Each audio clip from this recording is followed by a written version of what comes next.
मित्रांनो, देऊळ सिनेमा कोणी कोणी पाहिलाय? मराठी चित्रपटसृष्टीतील मैलाचा दगड, माइलस्टोन ठरावा अशी कलाकृती म्हणजे देऊळ. गिरीश कुलकर्णी लिखित आणि उमेश कुलकर्णी दिग्दर्शित असलेला हा चित्रपट मराठी चित्रपटसृष्टीला एका वेगळ्याच उंचीवर नेतो. याच दोघांचा आणखी एक चित्रपट म्हणजे हायवे एक सेल्फी आरपार. मुंबई आणि पुणे या दोन शहरांच्या दरम्यान सुरू झालेला प्रवास, या प्रवासातून माणूस या गोष्टीचे अनेक पैलू कंगोरे उलगडतात. या चित्रपटाची गंमत अशी की या चित्रपटाला मुख्य नायक असा कोणीच नाही. सर्वच पात्र भाव खाऊन जातात. सगळ्यांचा अभिनय एवढा उत्कृष्ट आहे की कोण कोणाहून सरस आहे हे सांगणं खूपच कठीण आहे.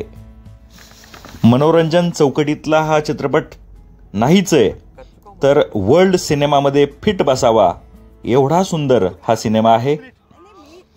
व्यक्ती तितक्या प्रकृती असं म्हटलं जातं की व्यक्तींच्या तऱ्हा, स्वभाव, भाषा, अडचणी, हौशी ह्या सर्व विभिन्न असतात. हेच या चित्रपटात आपल्याला बघायला मिळतं. मुक्ता बर्वे, सुनील बर्वे, नागराज मंजुळे, किशोर कदम, श्रीकांत यादव, ओम भूतकर, शशांक शेंडे अशी तगडी स्टार कास्ट असलेला हा चित्रपट. मात्र या चित्रपटामध्ये मुख्य नायक असा कोणीच नाही. कुठल्याही विशिष्ट कॅरेक्टर भोवती या चित्रपटाची कथा फिरत नाही. आणि या चित्रपटामध्ये हुमा कुरेशी आणि टिस्का चोप्रा या बॉलिवूडच्या नायिकांनी मराठीमध्ये डेब्यूट केलेला आहे.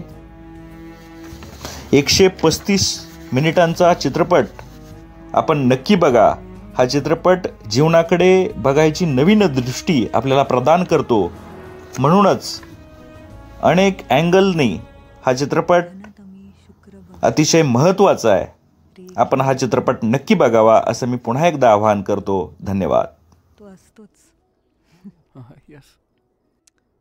कविता मात्र हरवली.